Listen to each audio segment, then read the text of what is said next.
And we are back. We are live with another week of the Rak'Shir Team League Season 1, week number 2. We are, of course, the CranKy Ducklings. I'm, of course, Live VIP, and with me, I'm joined by the infamous casting Jersey herself. Welcome, Kuro, to the broadcast. Hello. Hello there.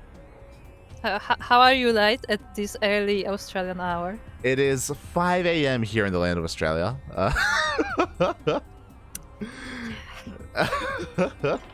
So I guess, guys, I just want you all to appreciate Light's dedication to this, okay?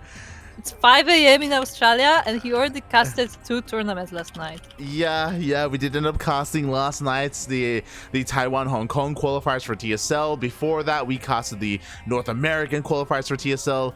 I slept for 2 hours. Slept for 2 hours, got something to eat, and now I am back here with our team league. Or I know our team league, but with the team league that we're participating in. Yeah, nowadays, most of the time, Ducklings are casting tournaments hosted by others, like, you know, weekly tournaments, premier tournaments. But this time, it is a team league in which our team participates. Yes, exactly. Last week we did participate. We did play against Storm Gaming, and we were able to defeat Storm Gaming in the end. It was very sick. It was very close. It was an intense time, but now we are up against ePunks, a European-based team. Azalus's team, if people recognize who Azzy is. That's my favorite part about it, that we are actually facing Azalus team. For those who don't know, Azalus used to be like a big admin personality in like weekly events and the likes. Nowadays she took a bit of a break, let's say, but she's still involved in the team that is ePunks. So a bit of backstory there. As we are now loaded into our first map, which is Waterfall ESL, and we are looking at our player, our Duckling, representing Brazil. It is Erik. I'm terrified because spawning in the bottom left-hand corner of Waterfall ESL, we have his opponents, the blue Zerg player himself, representing ePunks. It is Garitos. Oh boy, going for the 12 pool. I had to double check, but yes, Garitos is in fact French. Yes. I was like, wait, does he have like some Spanish rules? So, to make it like more like rolling R's and stuff? Yeah, not quite Garitos. Not quite. As I quickly try and set up the casting tool here, but he did go actually for a 13-12. My apologies, it wasn't quite a 12 pool. Because of this, he will have the gas. He is working on link speed, and he's not pulling out of gas either, which means he is going for a Ling Bane. Oh boy. And I mean, Erik's pool is on the way, so there's that. There is no gas, so he will have to defend this with what he has. And we'll see how that goes. Exactly, and this is going to be scouted. This is pretty important here, as the Overlord is going to be seeing not just the drone, but also the links as they do leave. So now Erik knows exactly what is coming his way. What's scary is that we are on Waterfall. For those who don't know, we are playing on the new maps, and Waterfall is the shortest rush distance map in the map pool. It is even shorter than Berlingrad. It is comparable to Beckett Industries. As we can see, the links are already here at the front door. Thankfully, as you were pointing out, Erik did go for a faster pool opening. With that drone, though, a spine is on the way. Yeah, spine is on the way, and this hatchery is already finished, so there's no way to cast it.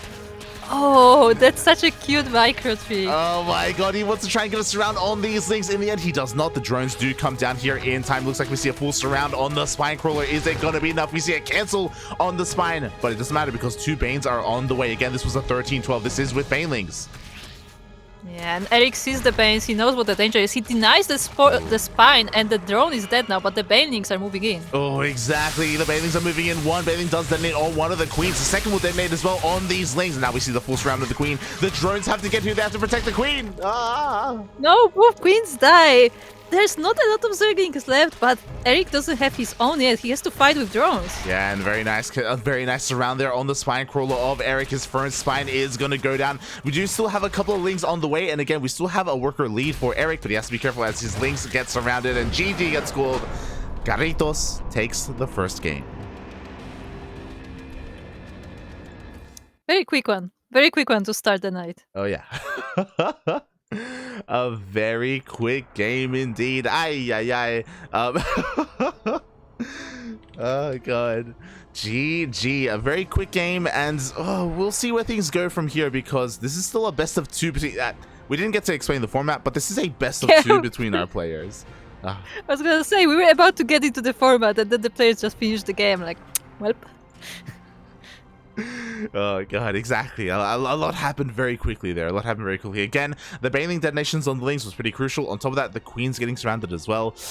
Oh, feels bad, man. Feels bad for Erik, but at the same time, that's how you want to use the maps. Again, the waterfall is a very short rush distance map, and we'll see if I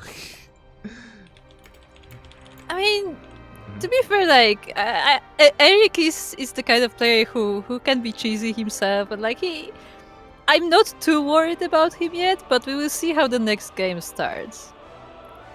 All right, we have a decision here from Erik. It is loser's pick. He has picked his map, and it is going to be Data C. Or some people say Data Under the Sea. Well, look, it's too early in the morning for that, okay? Also, I wanted to actually correct you guys, because I'm fairly sure there is floating mechanics on Data C. I'm not 100% sure, because I haven't like been able to like experience the map enough. But I think there is floating mechanic. It's just like similarly to how it was on 2000 Atmospheres. It's not 100% chance, but like every now and then it happens. But I would have to confirm that. But I think I've seen it happen in one of the games. Okay, I'm gonna have to keep an eye out on that. We'll see, because I haven't noticed, but it's possible. As we are getting our lobby set up here, I'm also just trying to keep track of the maps as well, just because it is kind of played out kind of like a best of 7. So we cannot repeat maps. Yeah, guys, in case you are wondering, this is so-called the Chinese Team League format, as it's been commonly called, which includes 3 best of 2s between the players, and then an ace match if it's needed. So the players can like have a tie between each other. It's entirely possible. Yes, it is possible for them to tie. I am a little bit concerned though, because I'll let everyone know this. We do have 3 players to field today. Both teams are fully aware of this. It is Erik, Vindicta, and Ryu.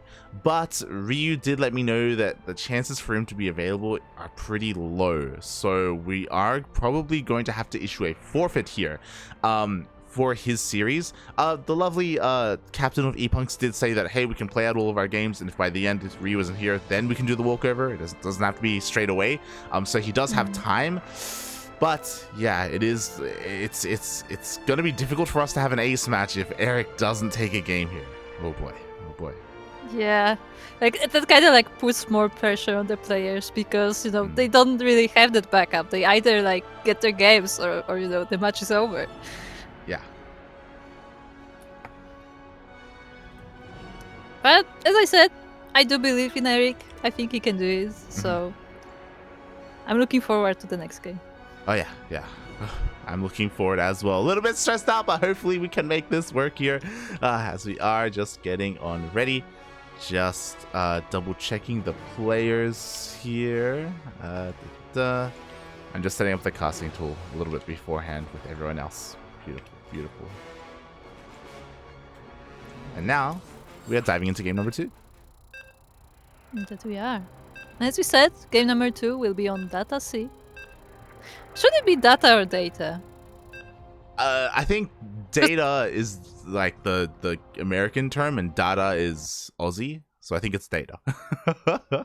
What would a British person say? I don't know. I'm not British. Because I think Australian accents come from British, right? Well, yeah, but it would be Data, right? Because Jean-Luc Picard was English, maybe? I don't know. Look, don't ask me. Okay. But regardless, we are now here on Data C, I guess. And we are looking this time at the base of the blue Zerg player, representing ePunks and France. It is Garitos. And spawning in the bottom left-hand corner of Data C, we have the Brazilian Zerg player himself representing. He is one of our own. He needs your support. Representing the CranKy Ducklings, it is Erik. Seems like Erik is basically going for the same thing, just going for his patch first, like no worries there. I mean, to be fair, Data C is a bit bigger than Waterfall, so he can. Yeah. Data C is one of the more standard maps in the map pool that is available here to these players. Another interesting thing is that this was a very early hatchery. Erik does do this quite a bit. It was a 15 hatch. Very quick here. With this, he will have faster lair, and he goes for a hatch pool opening instead. Yeah, indeed. Oh. Once again, Garitos, damn it. You put it in my brain.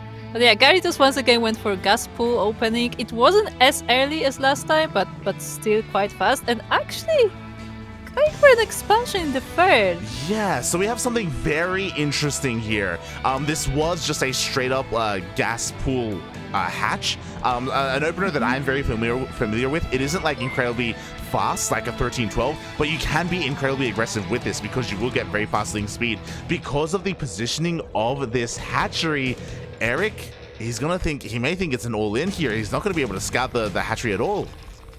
I mean, to be fair, his overlord is queued to go to that third base, so he may just be able to see it, but when he sees empty natural, he may just not bother with it. Yeah, exactly. Again, Garitos wants to, hopefully he wants to force an overreaction here from the Zerg player. There is the Bailey Nest being thrown down as well behind this. Garitos, I imagine, is going to be looking to go for a massive Link Flood here. Erik taking this very seriously, throwing down 2 Spine Crawlers, again, thinking that it is an all-in. I mean, he has to prepare for it regardless, because the Banelings will be quite of a bother for him. And he does scout the third base, or natural in the third location. Yeah, as soon as he so scouts he knows what's going on. Yeah, as soon as he scouts it, he cancels both of his Spine Crawlers. He recognizes, okay, I do not need this. But he kind of needs at least one, because again, Garitos is just banking up nothing but lings. He has not made a single drone in a long time. He has 16 drones in total, and that is it right now. He does plan to go across the map as soon as link speed finishes. And I do have to wonder if Erik will be ready for that. He has overlords all over the bases, so he will see them coming, but I'm not sure if he will have the units. This is really scary because link speed is about to finish up. Every single one of these links for Erik is going to go down here. They all get caught out. Erik now recognizes what's going on. He needs a full wall immediately. He's going to try and get one up and running, but he just doesn't have the resources for it, and the Bailings are already here. The Queens! Ooh, the wall is busted, but only one Baneling survives, so it should be okay, but the Zerglings are now here. Yeah, exactly, and again, Erik was not ready for this whatsoever. The Queens are going to be going down one after the other. The Baneling does get into the mineral line. Lings are coming out to defend, and that will help, but I don't know, this may just be a little bit too much. Garitos comes in with every single one of his Lings, and these drones are going to be forfeit here. Erik was being a little bit too greedy with his wall, not really recognizing what was going on, and before it began, it looks like it ends.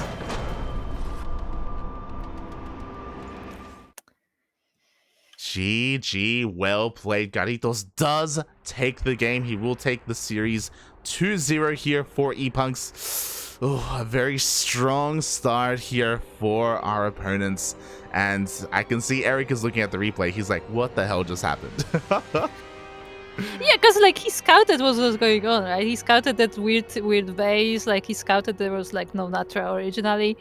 But like, I guess he didn't expect that Garitos would commit to this regardless. Well, the thing is that again, he wasted a bunch of resources thinking that it was a one base all in, so he had to cancel all the spines as well.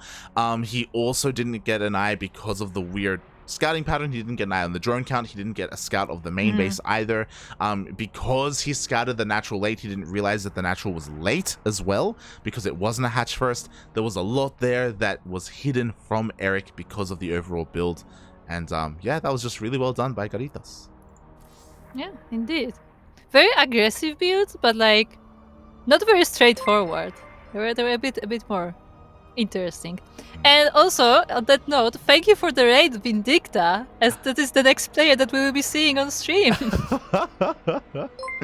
Oh my god, thank you so much. I did notice that. I apologize, Papi, for not giving you a shout out earlier, but let's go.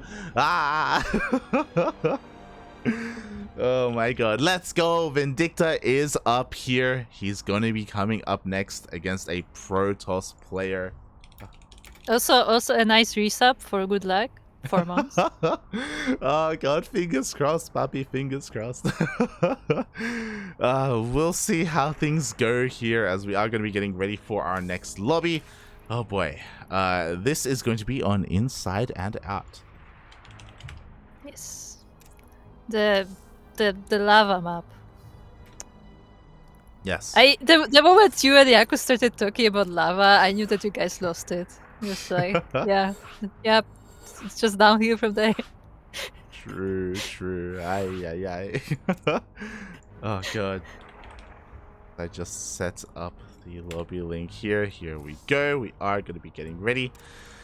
And I I worry here. I mean, again, my heart goes out to Vindicta. I do believe that he can help us out and put some points on the board here. But oh god, it was a really rough series for Erik. Oh god, I feel so bad for him. It was like a 10-minute best of 2. Feels bad, man. It was very, very aggressive, and like, you know, he just wasn't. If you just not prepare in time for something like that, it just ends the game like that. Really can. It really can. Oh god. Alright, well, we are just getting our players ready here again.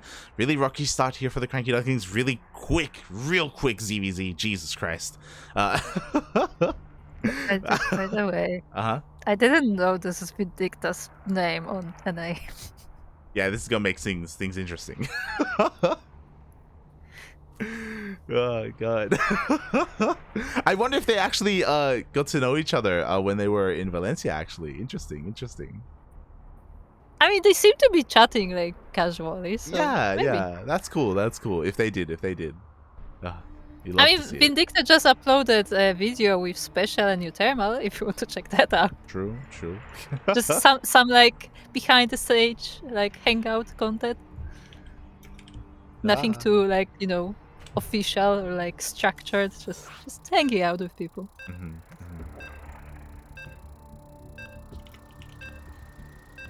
Oh boy. I'm just messaging Erik. Oh god, feels bad, man. Feels bad. But alright, here we go. Oof. We continue with our best of 7 series, and now we are diving in to, I guess, our second match in a way.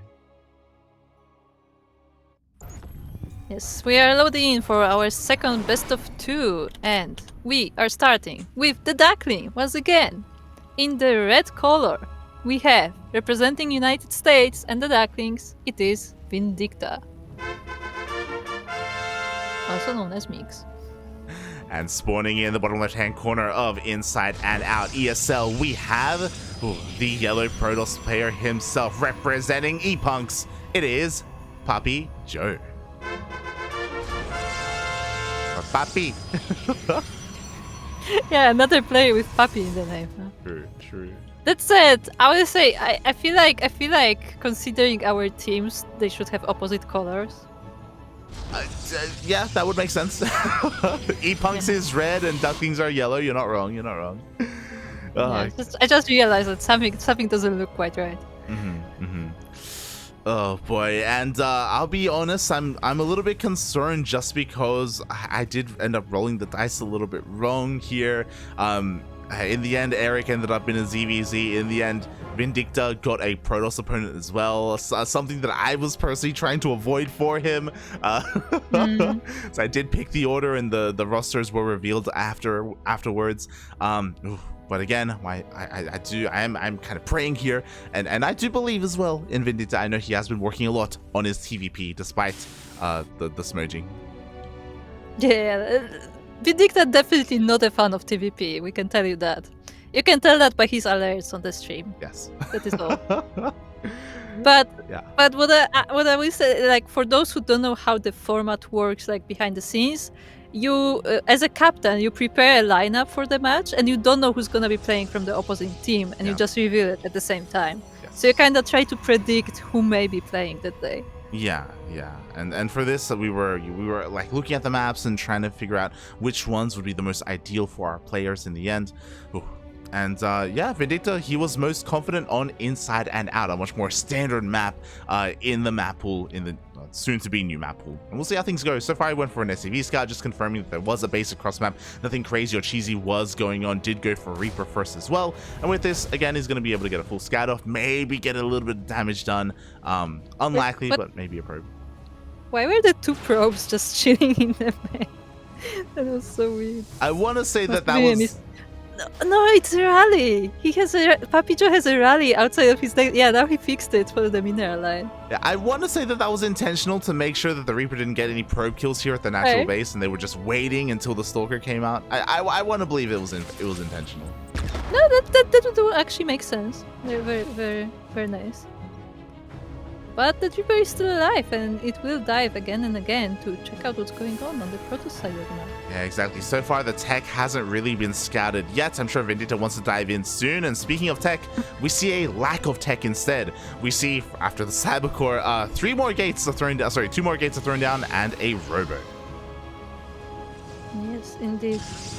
And we have sentries coming out of the gateways, which is also quite interesting for me. Because one sentry is like, alright, you can get the scouting done and stuff, but ooh, the Reaper actually goes down. I am really worried right now because Vindicta hasn't seen the Robo whatsoever. He wasn't able to get into the main base either to figure out if it was a Stargate or a Twilight Council, which are more standard openers. But because it's a Robo, I'm feeling, never mind, we have a very fast third here from PapiJoe.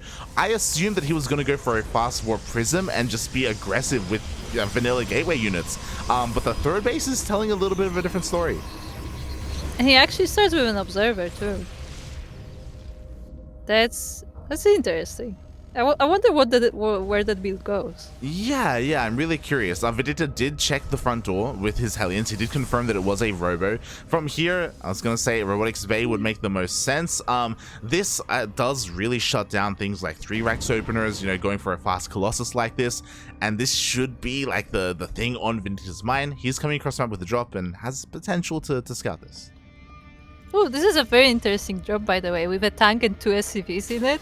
Yeah. So, not as much as many fighting units, but hey, at least the tank will have backup. Yeah, this is great. This is going to ideally punish the greed here from PapiJoe. Again, he does have a handful of gateway units, but without a Twilight Council, he doesn't have Blink or anything like that. He only has a handful of sentries and stalkers, and this tank is going to be dealing a lot of damage here to this fast third.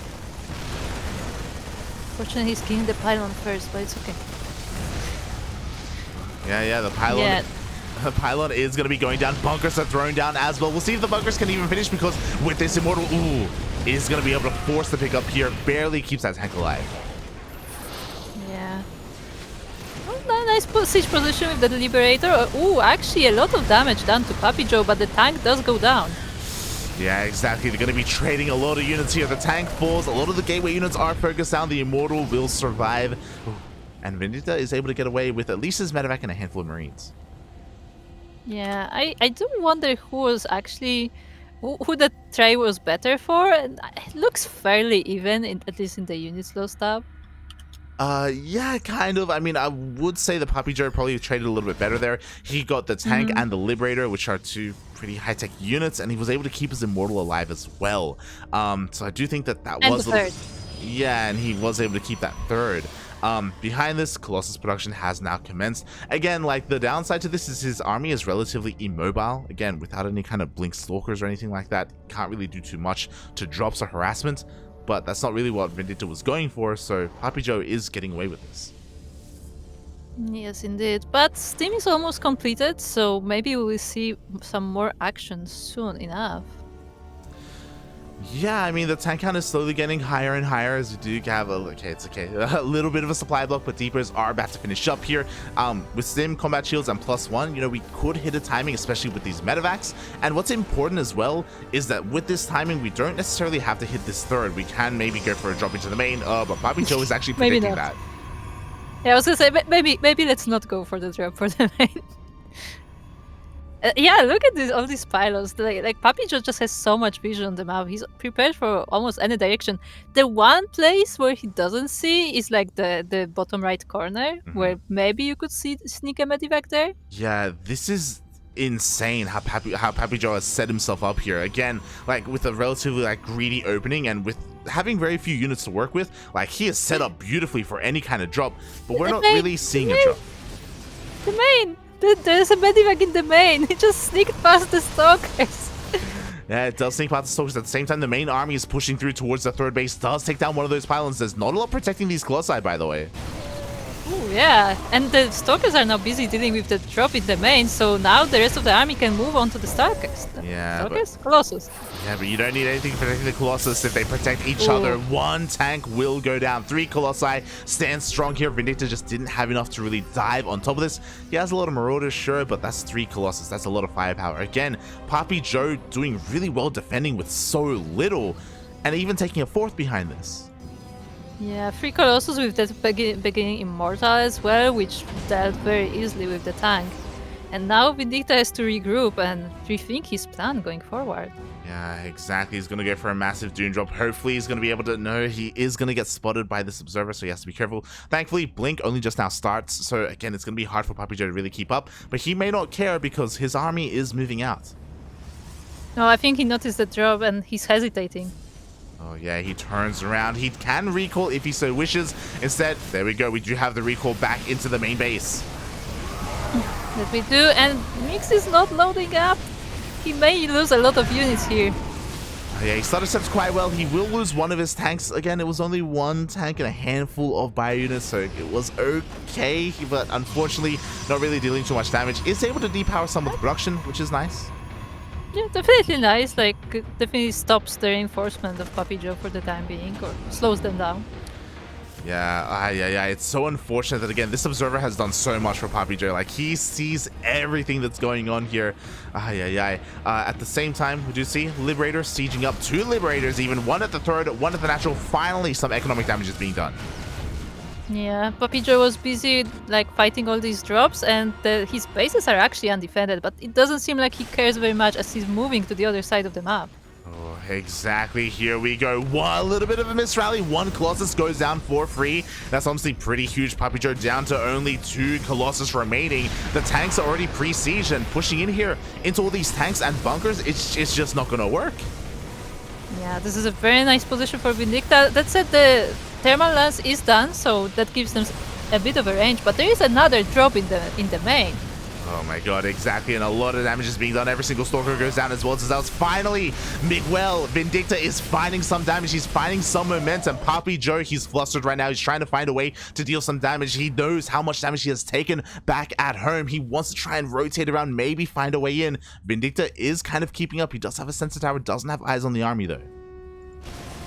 Yeah, it doesn't, and looks like the Protoss army is rotating around, and this position looks much weaker than the one with all of the bunkers.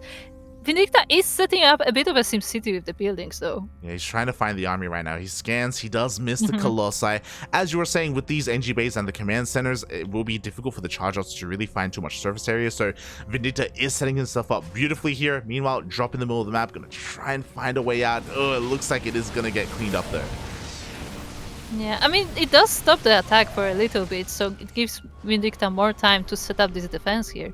Yeah, he scans, confirming the location of the army. He's setting himself up. His tank's already in position. He has plenty of ghosts for EMP. PapiJoe needs to make something happen here. He's down to essentially half the worker count. He is still making probes behind this, even a forge. Oh my god, so he intends to try to tech back up out of this, but his army still just posturing. Yeah. Oh. Some drop to the main with the Zealots and a nice warping as well. Vindicta has to address this, but at the same time the main army will move in.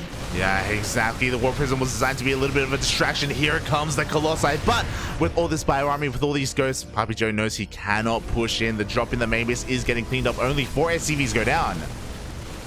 Yeah, Vindicta split part of the forces to deal with this, and the Zealots will get some kills, but this should be cleaned up eventually. And this army tries to move in again. Oh, exactly. The EMPs blanket the entire army of PapiJoe. There's no way that he pushes into that army. He will be forced to back off.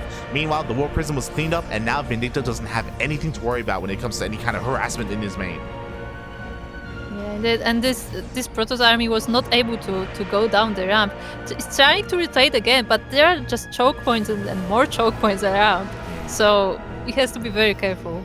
Oh my god, he really does. And PapiJoe has to pick up and go back home. And Vindicta is now close to maxed out. PapiJoe, I'm a little bit surprised, he's still struggling to rebuild all the workers that he lost previously. He is switching into disruptors. I do like this choice. Oh my god, triple robo production. This is disgusting.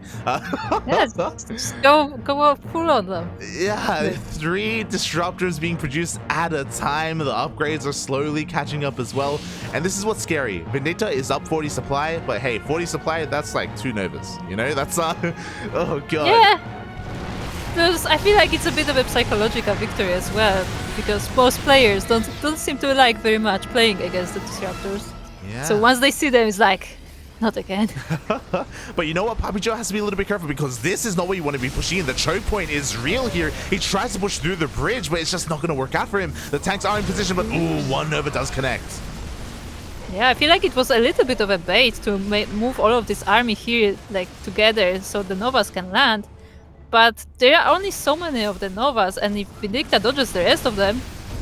Who needs to dodge when you can target fire? 1 disruptor does get taken down before the Nova can connect. At the same time, double drop going into the main base. Not just a double drop, but also a ghost. He EMPs the Nexus, so no recall is available. That's very nice. At the same time, there is some Zealot harassment in the 4th base of Mix, but it was cleared up. There's another one in the 3rd as well. And Vindicta has to split his army very well to defend all this. The Artosis pylon is real. It denies the warp in. Every single robo does get depowered. Even we see another EMP here, and just like that, Vindicta, the production now is in shambles for PapiJoe. He has to do something with his main army, but he can't push in because of all these tanks. Yeah, and he doesn't have the warp breeze, so even if he had that production online, like, he can't really reinforce. He has those pylons in the middle of the map, I guess. And Vindicta, just his army just gets better and better. Yeah, exactly. We do see a couple of disruptor shots going off in a panic, and everything's being focused on one after the other. Vindicta with the momentum is going to chase this entire army down, and there's just no way to rebuild. Again, the robo's only just now coming back online, and there is nothing stopping Vindicta from coming across the map. Yeah, that's exactly what he's gonna do. In the meantime, he is also expanding, so preparing for the next phase of the game if it comes. But his army looks pretty mighty against what is left of the Protoss. Oh, yeah, exactly. Only 1 Colossus and 1 Disruptor. The Nova goes off, and it will connect with the army, but even with 1 Nova, it's not going to be enough. The Colossi goes down immediately. Shield Battery Overcharge gets activated, but there's nothing left to heal. There's nothing left to keep alive. There is a DT. There's 1 DT. There's 1 DT. There is 0 DTs. GG, well played. Vindicta will put a point on the board. Yes. Very nicely done.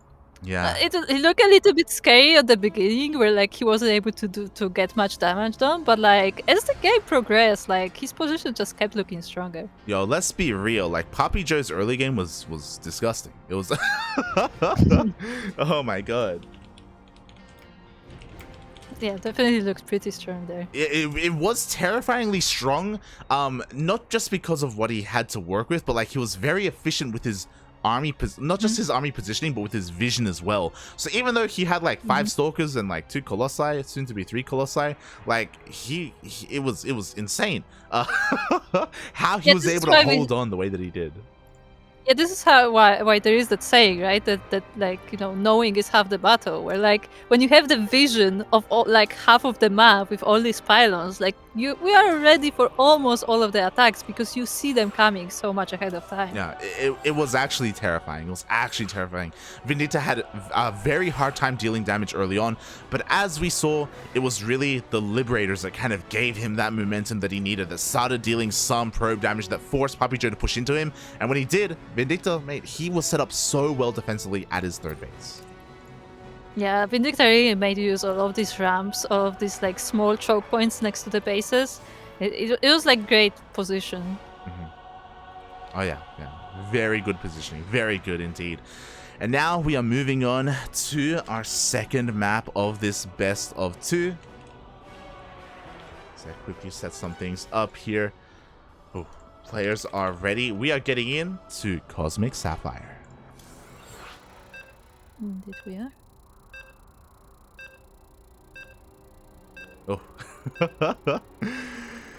And we'll see where this takes us. Pretty interesting that we went from Inside It Out to Cosmic Sapphire, two of the more kind of macro-oriented maps in the map pool at the moment.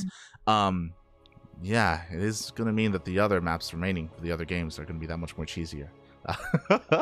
Look, don't say that yet, because if we do get Ryu to play, like, he will make it late game somehow. True. We don't know how, but it will end up in like a, you know, super late macro where like everything is mined out.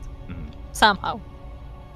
But that's in the future, and we are now loaded into Cosmic Sapphire, looking at the base of the yellow Protoss, representing ePunks. It is PapiJoe.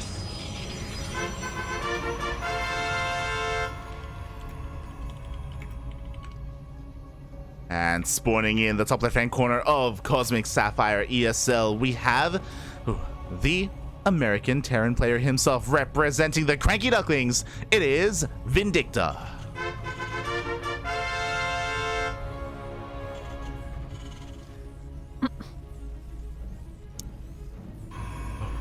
No cheeses from either side, but like very. I feel like those two players like enjoy a good macro game, to put it that way. Yeah, we'll see how things go here. I mean, I feel like this map does benefit PapiJoe a little bit more, just because you can be a little bit greedy with your opener. You can be a little bit greedy with your overall like sim city and building pacing when it comes to expanding. So yeah, we'll see how he does end up approaching this. We'll see if he goes for a robo first again, like, something a little bit out of meta. Yeah, we're gonna find out if this is like his go-to build or just a one-off thing. Oh, the workers pass each other. They do pass each other by. Just worker scouts coming across the map. PapiJoe does go for his natural expansion, but and he even is able to delay the CC of Vindicta. I like how they just say they're like, yeah. So how you doing? Aye. There we go. Vindicta forced to bring a second SCV down to the low ground to just push this probe away, and yeah. Well, I guess what I was getting at here is the fact that this entry into the natural base for Protoss players, for any player really, it doesn't take that many buildings to wall off here. You can be a little bit greedy, and you can also high tech a little bit more efficiently because of that. I mean, that's very fair, but that also means that Vindicta has more positions to defend, right? Because that's really what won him the game last time, that he was able to like find those really defensive positions. Meanwhile, we do have his Reaper now scouting what is going on in the Protoss base. Yeah, Reaper does get into the main base. Ooh, but does get surrounded. The Reaper goes down immediately. Nice worker micro there by PapiJoe. Doesn't lose anything. Ooh, and again, denies the vision of Vindicta. Yeah, very nicely done from PapiJoe. Like even faster than last game, he found a great body block position, and the Reaper was trapped. Yeah, exactly. So now Vindicta has to play in the dark right now, and we'll see if PapiJoe kind of switches gears a little bit because of that. He knows he has the advantage. He knows that whatever he does won't be scouted, and once again, he is going for two more gateways, just like last game. Yeah, interesting position on that top gate, I have to say. I feel like normally you would put it a bit to the left, but hey. Yeah, this still should be a full wall off with a Stalker, I'm pretty sure. And as soon as those two gateways are thrown down, we have that Robo. So again, this is the exact same opener that PapiJoe went for in the previous game. Yes, indeed. We will see if this once again will be for a faster Colossus or something completely different. Yeah, this should be for a Robotics Bay follow-up. What's important, though, is that Vindicta is switching things up, and I do appreciate it. We saw that he did struggle to deal damage when he went for that faster tank for that early drop play. Instead, this time, go for some mines. Yeah, might as well. Unfortunately, the mines were revealed to PapiJoe as he did scout with that Stalker, but they can still surprise him when he least expects it. Yeah, they definitely can. Meanwhile, we do have a hallucinated scout outside the main base ready to dive in, and this will just confirm all of the production. It'll confirm the mines, the medevac as well, that everything that is happening makes plenty of sense. And again, just like the previous game, Robotics Bay is on the way. Oh, and we even have that third Nexus. Okay, no, never mind. I was gonna say, this would be such a fun and mind game if actually PapiJoe didn't see that the mines were not in the medevac, and he just saw the medevac leaving and he thought it would be mines. Yeah, that would have been a weird mind game. Thankfully, PapiJoe did see it, and I wonder how he's going to defend here. It looks like he's splitting up his Stalkers, getting ready for potentially a drop into the main base. Vindicta moving out not just with Widow Mines, but also Marines, but this all gets scouted by the Observer. Yeah, once again, nice vision from PapiJoe, so he has the time to prepare, and his units are here in the front. Yeah, exactly, he brings all his Stalkers and Sentries here towards the base. Widow Mines are going to help zone away the army of PapiJoe, and again, he doesn't have Blink, so he can't really micro against this. We'll lose one of his Stalkers. Yeah, unfortunately, that also pushes away the Terran forces, and one of the mines is triggered on a hallucination, so overall not a great damage for Vindicta, and he even has to move back with the drop. Yeah, exactly. Thankfully, he didn't lose too much here, but as you said, PapiJoe has gotten away with his opener once again. Again, relatively greedy, just working off of a handful of units, going straight into those Colossi. Yes, indeed. And this time we do have a Twilight Council, so I guess the Blink will be soon on the way as well. But we also have some Raven harass.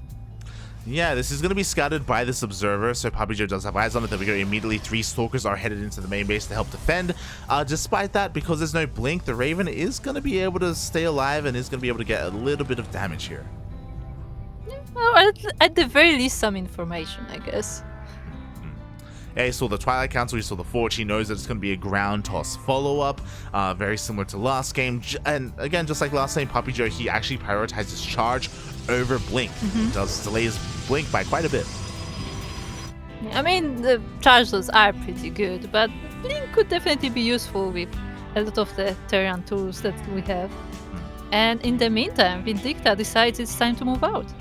Yeah, we'll see what he can get done. He does scan the third base, confirming the Colossi, the shield battery, the overcharge as well. Thinks better of it and is going to rotate around instead. He is going to be caught out by this Observer, is being spotted. But there's still potential here for him to deal some damage. Maybe he could catch the Colossus. Uh-oh.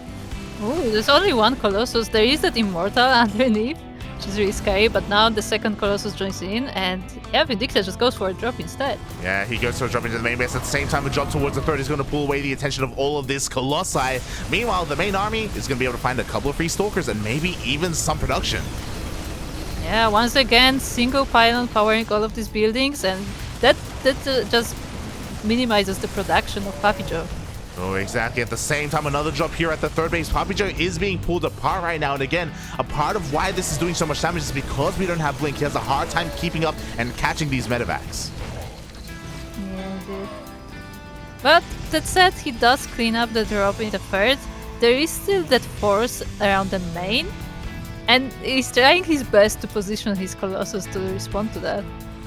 Yeah, exactly. He's trying to anticipate where the drop is going to go. Meanwhile, we have the Raven. We have enough energy for a couple of disables. We have the Raven, but it has to be so careful. The Blink only just started, so at least it can be sniped, but he also has to be careful about where he moves it. Oh god, exactly. He has to be careful when he decides to engage, when he decides to commit for a fight and dive on top of this army. As you were saying, +1 just finishes up for the main army of PapiJoe. Blink's still on the way, and it looks like Vindicta thinks better of it. He's going to back off, kill this Observer, but behind this, getting his third up. Finally, that Observer went down, but at the same time, the Protoss army decides to move out. Yeah, PapiJoe is on the chase. A couple of Widow Mine shots are going to be going off here. Nice pickup micro there, keeping the Archon safe and sound with the Warpism. Yeah, very nice down. And now the Chargers are joining in as well, and Vindicta has to back off. Yeah, and what's a little bit scary here, because he did kind of change up his overall unit composition, he's relying a lot more on Widow Mines. He doesn't have that tank defensive line to protect him. Yeah, and there is no SimCity here either, so there is nothing to stop these Zealots from just going straight through the army. Yeah, exactly, but we do have the disables. There we go. One on the Prism, the other on the Colossi. Is that going to be enough? He's trying to kite his heart out against all of these Zealots. The Zealots are going to go down, and next are going to be those Archons. Yeah, the Raven almost dies as well. There's not a lot left for Protoss, so maybe with reinforcements Vindicta can do it, but there's still enough. Yeah, there's another reinforcement wave of these Zealots. It looks like Vindicta has to give up this position. The third base is now compromised. There's only a single Colossi remaining, and it looks like Vindicta barely has enough to push him back, but the Prism survived, and because of that, we have another Warpin to reinforce. Yeah, dude. Yeah. Looking rough for Vindicta right now. Yeah, exactly. Behind this, we have the gold base being taken. PapiJoe fully saturated on 3 bases already as he looks to break in towards the natural base. We do have a lot of ghosts here for EMP, which is great for Vindicta, great against these Archons specifically. And there is only one Colossus, but does Vindicta have enough to defend both his main and his natural at the same time? Yeah. Once again, PapiJoe going for the harassment with Zealots in the main, and the main army is about to move into the natural of Vindicta. And I'm not sure he has enough forces to split between the two. Yeah, exactly. He just immediately evacuates his main base. The Zealots are doing a little bit too much damage. The Prism is going to be going down. So a nice start here, a nice pickup. EMP does connect with the first front line of those Archons, but the Zealots are wreaking havoc in the main. Yeah, basically, Vindicta is on a timer. If he doesn't respond to one of the forces, like the other will move in. But at the same time, there's actually a recall from PapiJoe. Yeah, exactly. It looks like PapiJoe was forced back because of a bit of a double drop across the map. Forced to cancel here at the goal base. Oh god, but the drop is being caught out. It does get cleaned up, but at least Vindicta maintains control of his main and can take his third again. Yeah, Vindicta actually bought a lot of time by distracting this army all the way back to its base.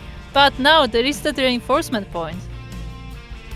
Yeah, I mean, Vindicta does have eyes on it, so he's going to be able to clean this up. The main army is moving out once again, though, and this is getting a little bit scary here. It isn't just those Archons. The Colossus count is getting higher and higher. He already has 3, working on a 4th behind this as well.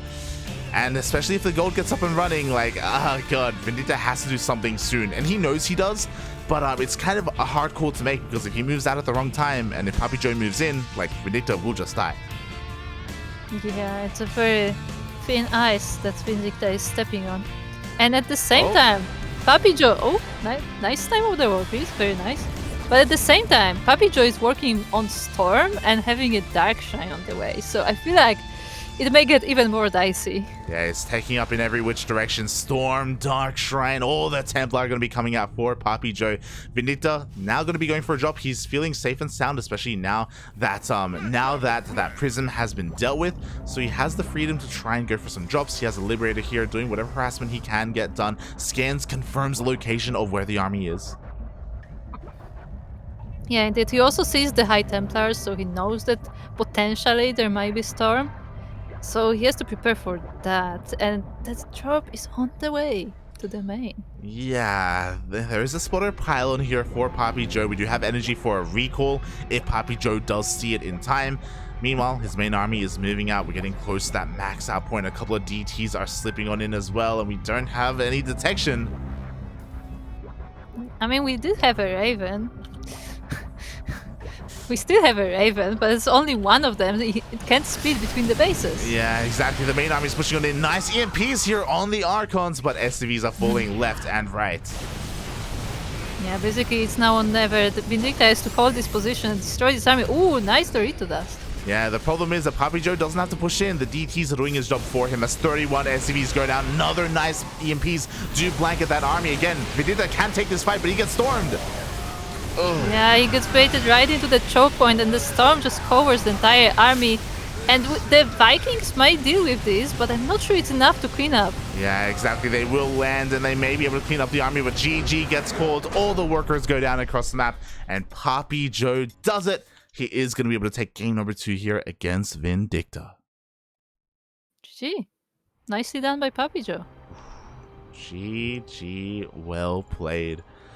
PapiJoe does do it. He is able to tie it up 1-1. Again, it's a best of 2, so because of that, there is no ace match. Feels bad, man. We would love to see it. But that does put us in a little bit of an awkward position. So is it time to wake up Starduck?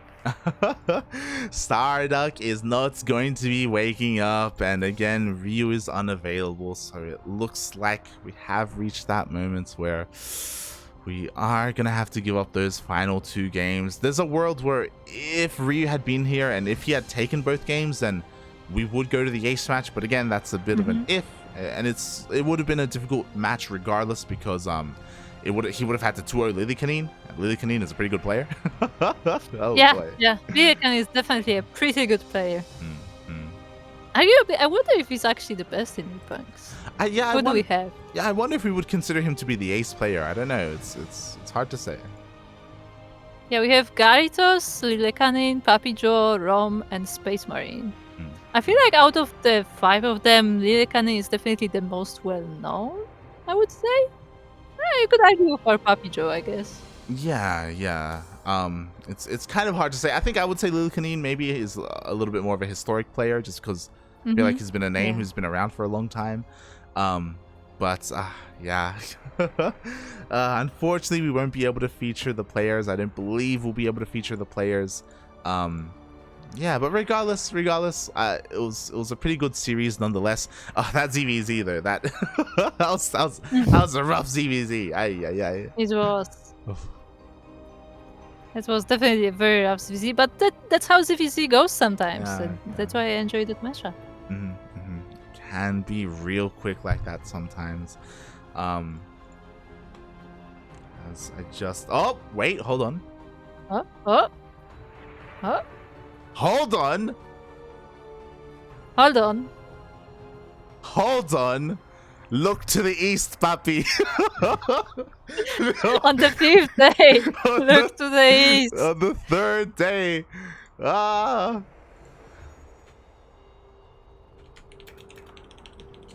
Is he like on the bus and like, coming back home?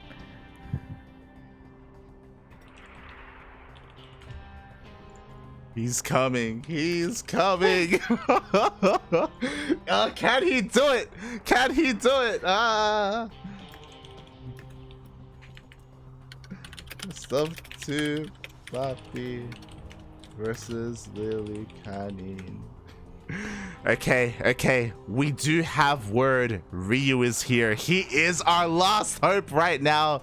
There will not be a walkover. We are going to play out every single one of these games. He is available, and he's going to be going up against Lillekanin. Oh my god. Thank God.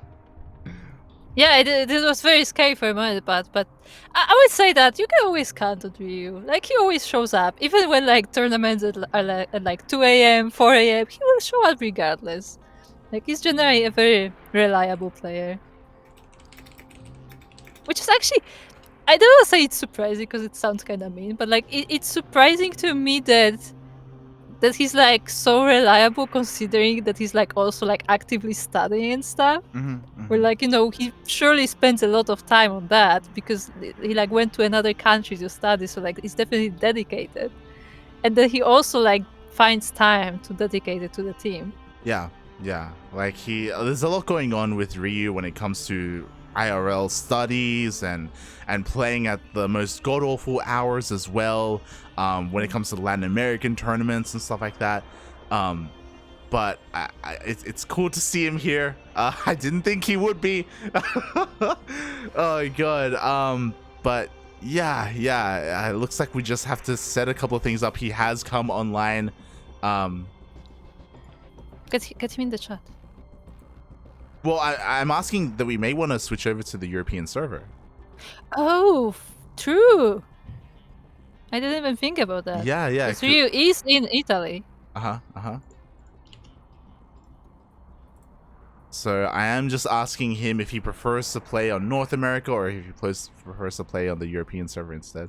I mean, if he's playing a European, I feel like it would make sense to play on Europe. All right, here we go. We're letting them know Ryu is living in Italy, so we are going to the European server. Okay. Everybody, give me your energy. Let's hope that the server actually loads. Because server switching has been tricky in StarCraft. Okay. I think we're here. Yes. Let's go. Oh my god. Now, this is where I still have to be a little bit worried, though, because this is going to be a ZVT, and Ryu, his Zerg versus Terran matchup is the one that needs the most work, but maybe it's going to be good enough here. I believe in my Patito, in the Sentimiento Latino champion. I want to believe. I mean, I will forever remember that like super late game of Ryu versus Terran. Remember when we saw nukes versus lurkers? Yep. That was a thing. So like that's like the image is like, ingrained in my head of Ryu. It's like the lurkers versus nukes. That's Ryu. Oh yeah. Oh boy. Okay. We're just getting on ready here. And we're just going to be setting up the lobby as well. This is going to be on the map Stargazer, by the way. A very, very interesting map. That's the maybe the worst thing about this kind of situation for Ryu is that the maps remaining are the more awkward, unorthodox maps. Ooh. Yeah. Ryu definitely is not the kind of like cheesy, aggressive player. He generally prefers his long macro games, you know, the proper build-up and stuff. But hey, maybe it will just work out for him. Yes, yes. Kuro, could you do me a favor and could you check out the could you maybe create the map, because I'm having a hard time loading the maps. I'm not here from Europe. Hold on. That was Stargazers. I see already in the chat, the last duckling hope. He is, Papi. He is the last duckling hope. And then we would go to the ace match, and then, well, I mean, we'll see if we get to the ace match. Then we have to figure out who we want to field. I almost want to send Erik out just so we can redeem himself, but we'll see.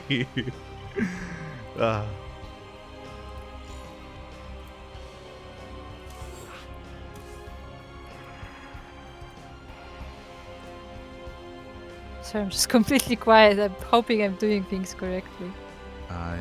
Yeah, I hope so, as I am also entering the lobby. If you could post the lobby link as well and invite Ryu and everybody's here except you. Okay, it looks like I'm getting the lobby bug then, so I'm gonna have to restart my client. Okay. That's why I couldn't see the maps. There we go. Oh. But when it comes to Lillekanin, what comes to mind? What comes to mind when you do think of him? Because again, like I feel like he's a name that I remember for a long time now. Probably ever since Heart of the Swarm, maybe even before that, right? It's been a while. I remember when he used to be young. So what comes to mind is Terran, ePunks. There's something about tanks.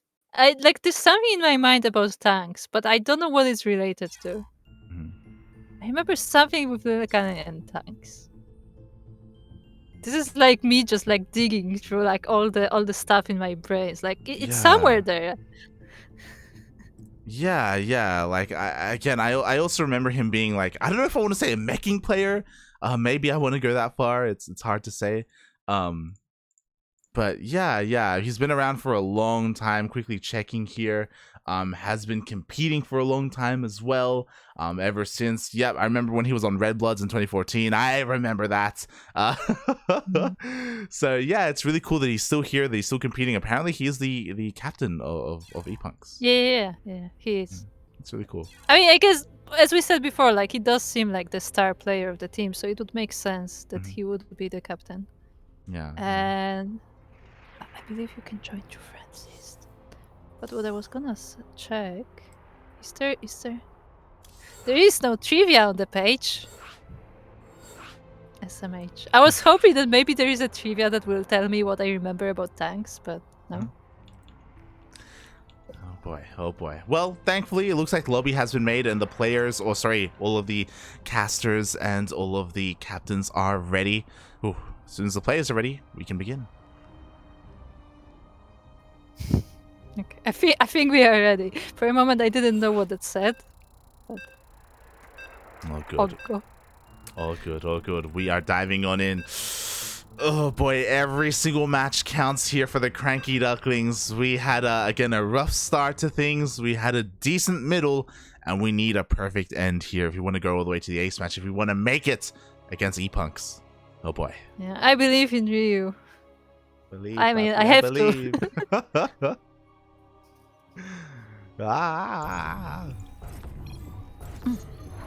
And we are now here, loaded into Stargazers ESL, and we are looking at the base of the green Terran player representing ePunks. It is Lillekanin.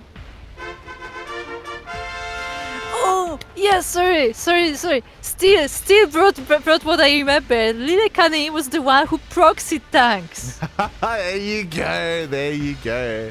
And spawning in the top left-hand corner of Stargazer's ESL, we have the last hope for Los Patitos. For the CranKy Ducklings, we have the Street Fighter himself representing the CranKy Ducklings, the Peruvian Zerg, living, currently residing in Italy. It is Ryu.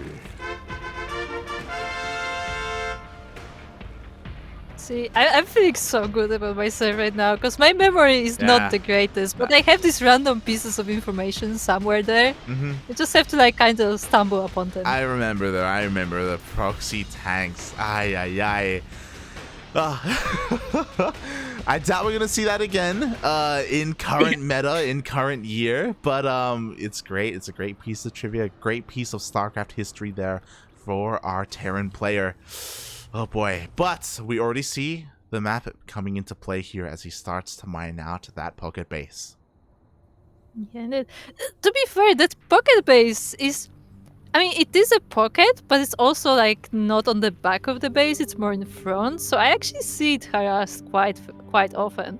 Usually by the Protoss because they can like blink and stuff, but I feel like the Zerg could also send a drone or two and unlock that path on the front. Yeah, I think it's more likely that we would see drops here from the Terran player as well. Like, it's a very vulnerable base to take just because, similarly to Blackburn, it is very, very close by air. Very abusable as well. So we'll see if Ryu decides to take it. Even if he doesn't, getting vision here is pretty important as well because the drop could always come in, unload, and then just run into the main. So yeah, very interesting base to be taking. As you were saying, there are also mineral patches that go into the base that you can mine out and use to like harass or something like that. But yeah, we'll see, because when I think of ZVT, Ryu has a couple of different styles. He does love his lurker play if he can get there. If he can get there, though. I mean, that's very fair. It's still a while, but so far, very nice defense from this Reaper, not losing a drone. Yeah, so far so good. Ryu going to be able to keep everything alive for the time being. Meanwhile, we do see a tumor going down. Can he get the tumor? One of us! Ooh, he does get the tumor. The Reaper is very low though, but it should survive with this ledge. Yeah, very nice pick off there by Lillekanin. Ryu being a little bit greedy there with that tumor placement, a little bit close to that edge. But at least Ryu was able to get his third up and running. The Reaper was busy dealing with the tumor, wasn't able to deny that third. Yes, indeed. And so far, nothing too strange. We have a 1-1-1 from the side of Lillekanin, getting some Hellions now. And yeah, I guess we're just gonna keep going. Yeah, that is the current plan here. Standard openers from both of our players. I think what's important though is that, it's a 1-1-1, but we have a medevac on the way. We do, and there's more Hellions coming on, nothing coming from the barracks, so it looks like we're gonna get some drops. Yeah, not just drops. I'm feeling mech coming out eventually here from Lillekanin. I mean, there's a reason why I thought about it earlier. The Overlord is going to dive in and he's going to see all the production, and this screams Hellion drop. There is no add-on here on the racks or on the starport. The medevac does get spotted, and so are the Hellions. Yeah, and because there are so many Hellions here, there's nothing to stop this Overlord, so that fusion core in the back will be scouted as well. Oh, exactly. Ryu sees everything. He confirms the fusion core as well for the BC follow-up. Meanwhile, the drop is coming across the map. Ryu is aware of that. He does have Lings here in the main base. He is prepared for the Hellions, even spreading creep in the main. Yeah, he has the Queens here, he has the Lings, and he should be ready to stop these Hellions. Drones are running away, and there's that. Yeah, exactly. Ryu, thanks to his scouting, he was able to confirm everything that was happening. Despite this map being really great for early drops like this, Ryu was fully prepared. He's able to drone up, and this is what I'm used to. He is going for a Roach Warren follow-up. Yeah, he did. But we have to be careful now, because there is that BC coming. Fortunately, as we said, the fusion core was scouted, so Ryu should be aware of it. But is he prepared to defend? Yeah, that's the scary thing, because we have two groups of Hellions, one here towards the south, one here in the medevac towards the north. We have the BC that's going to be coming out soon as well. Roaches are great, but they're not the most mobile units. They will shut down Hellions, but only if they are in position. Yeah, this third base is very vulnerable. The drones are evacuating now, but it will take a while. The Zerglings looks like they will trap the Hellions there. Oh yeah, the Lings are gonna slowly clean this up. It looks like the Helium Micro is good enough though. The Lings do get roasted. Ooh. And now we need a couple more units here to defend as well. Roaches do come in. 3 drones go down. Yeah, but we have to remember that this is not the only force that will be attacking. So it's really important that Ryu splits his units well. Yeah, exactly. And again, I was talking earlier how it should be mech, and there we go. 2 more factories are thrown down. Because we didn't have any kind of add-on here on the racks, it did signify that Ryu should be fully aware as the BC does teleport across the map. Yeah, the BC goes to the natural, the Helions drop in the main. The Queens are there in position to defend from the BC, but these Hellbats may actually do damage. Yeah, exactly. We have Lings in the main base to defend, but Lings are not what you want against Hellbats. Hellbats try to push in towards the third base, Roaches to defend, but Hellbats here going a little bit unhindered in the main. Yeah, the Lings are trying to stop them as best they can, but they burn in the fire. And the BC is still not dealt with, so the Queens can't really move. Yeah, exactly. A lot of damage was done to the BC, don't get me wrong, but he did get 1 Queen, I believe, in the end. Is going to get a couple more drones. Ryu is being pulled apart right now by these drops. He is keeping up, and oh, he's going to lose a couple more drones as well. Yeah, I feel like he maybe should have moved away those drones, but like he's risking a lot of lost mining time. This BC, it's still alive, and I think it should have teleported really soon, right? Yeah, soon, TM. It looks like maybe the BC can go down a couple more hits, and it will, and it looks like it barely will survive on 4 HP. Yeah, very close, and just as teleport goes online as well, so now it can go back home if it wants to. Yeah, it can go back home. It can be repaired. Meanwhile, we do have a massive Helium Rumbai being set up here towards the third base location. There are some Queens self-defend, but the Roaches are busy in the main. Oh god, as even more drones are going to go down. Yeah, this Helium Rumbai just drives into the third base. The Queens are here to stop it, but the drones are just running away and they're lining up. Yeah, exactly. A lot of drones go down. The Hellions are finally being cleaned up here. Finally, Ryu has a moment to breathe, but I spoke too soon because the BC is back. Yeah, it's back and it's repaired. Or is it a new one, actually? Yeah, this is the second battle cruiser, so the first one may as well just jump into the third. And a lot of drones are being focused down here. Ryu, his worker count is in shambles. He's trying desperately to try and rebuild it, and he's doing a decent job at it, but GG ends up getting called. Too much damage was done, and Lillekanin takes game number 1. Yes, indeed. Oh, and that does mean that ePunks is already going to be the champion of this Team League match, but the best of 2 will still be played out. We still have 1 more map to go anyway. Yes. Just time to play for honor. Time for Ryu to save the honor of the Ducklings. I mean, to be fair, Vindicta did take his game, so... Yeah, he did still take his game.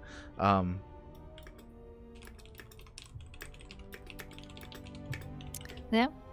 Well played by the ePunks. Definitely, we knew that we're gonna be quite strong opponents there. With a lot of really good European players. Yeah, and I'm just trying to get a list of the maps. We had Stargazers, we had Waterfall, we had... what else did we have? We had Cosmic.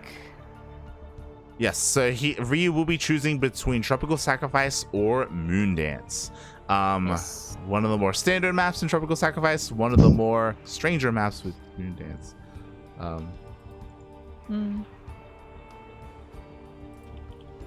True. But yeah, we'll see what he will pick. So I'm quickly bookmarking all the maps, so I don't have to look for them next time. Yeah, exactly. But yeah, it looks like feels bad, man. But it looks like in the end, it looks like Ryu isn't feeling too well. And he is not going to be playing out that final game, and I don't blame him. Like, again, the series has already been set. ePunks did already win, and yeah, Ryu not feeling too great. Yeah, and he did say that like it's unlikely that he will be available. So probably there's like a lot of things going on today, and you know, it's fair. He needs some rest too. Oof. Yeah, he does. He does. Oh, God. Much love to Ryu. Much love to Ryu. And also all the other players as well. You know, Erik, Vindicta, Lillekanin, Garitos, and PapiJoe. They put up a really good showing here. Oh, again, we knew this was going to be one of the harder matches, one of the harder series that we would have to play out. And yeah, you know, our players, they did their best. They did their best. So no hard feelings. No hard feelings. Oh yeah, definitely. Like they show some really nice games as well. So, as you said, like ePunks is definitely one of the stronger teams in the league. So we were expecting it to be a hard match. Yeah. Oh boy. So we wish ePunks the best here. For those wondering, exclamation mark me in the chat if you guys want to have a look at the Wikipedia page and the groups themselves. Oh, it is a pretty stacked group. Oh boy. And next week, I believe we are going to be facing Alien Esports, one of the newer European teams. So things only get harder from here. I say that. Some more unknown players, so going to be an interesting series nonetheless. If you want to tune into our next Team League match, it should be next week at around this time, around this day. Yes. Make sure to keep an eye on our social media at !socials. We are on Twitter, Facebook, Instagram, Discord.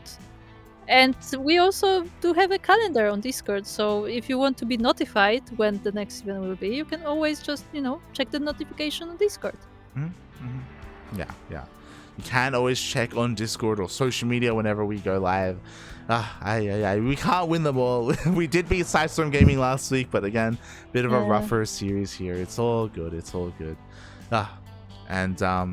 Yeah, we'll see how we do in the rest of the tournament as well. Again, a lot of good teams, a lot of strong teams, not just Alien Esports, Genesis Gaming, License to Kill. But I do believe that we can get out of the group stage. That is the goal here, to make it into the playoffs, to make it into that bracket. I mean, yeah, like it's important to keep in mind that this is only week 2 of this specific season, and we're already we have 1 win and 1 loss. Yeah. So it's it's not like we're on the bottom of the group. Like we're still there. We still have a lot of time to catch up. We do. Oh boy. We do have time to catch up. You know, we're I guess we're 1-1 so far. So again, not that bad. Could be worse. So we'll see how things end up going in the end. And yeah, I hope everyone enjoyed themselves. in the chat. We do have another broadcast coming up in a couple of hours. Quickly checking here the calendar in over an hour, I think. In an hour and 42 minutes. I didn't realize it was so soon. It was. That's why I was surprised that we had rescheduled it. Oh boy, okay, so in an hour and 42 minutes we're going to be returning here. We're going to be live once again with the Latin American qualifiers for Team Liquid Star League number 9. Yes, and Light here will be joined by Darking. So, the El Padrino, the godfather of Latin American StarCraft, will be here as well. Yeah. And that should be a fun broadcast. I haven't casted with Darking in a long time, I'll be honest. Light, do you want more bad news? What's up? Darking woke up early morning today, and he said that I think it was 6 a.m. or something, and he said that it's horrible news because he will fall asleep mid-broadcast. It's the scary thing is that it's Latin America, so it's going to be a big bracket. It's going to be a long broadcast. Latin Americans generally do show up. But it was very fun to watch. It's a very interesting region. Oh yeah, it's gonna be huge. So yeah, look forward to that. Again, gonna be a very different tone there. That we'll most likely have some Ducklings, but there's also some other big names as well. Chan will be there, the Zerg Lord, Tavo, Special, a lot of big Latin American names. Who is going to qualify? It's going to be a rough one because there's only one spot to qualify for TSL. Yeah, very rough qualifiers for Latin America because there are a lot of really good Latin American players. They may not be on the level of Special, because that's the thing. Special is one step above, but below that, it's slowly getting more and more blurry. Oh yeah. A little bit more blurry, and hopefully we have some good games there. But until then, I have some time to power nap. Maybe for an hour or something. Everybody give your energy to light. Yeah, To survive. Yeah. it's 6 a.m. right now, and I need to try and gather my thoughts. But thank you so much, everyone, for watching. Thank you so much, everyone, for the support. We appreciate it. And yeah, with that, we'll see you guys in an hour and 42 minutes. As we're gonna head off, we're gonna give someone a raid who is streaming right now. That is the big question. Who can we give some love to? Oh boy. It looks like World Team League is going on right now, but yeah. It looks like the European qualifier of TSL is still going on. Oh, right. Yeah, the European qualifier is going on at the moment. But yeah, we're gonna give someone a raid, give them plenty of love, and we will see you guys in just under 2 hours. Yeah. See you then. Ciao.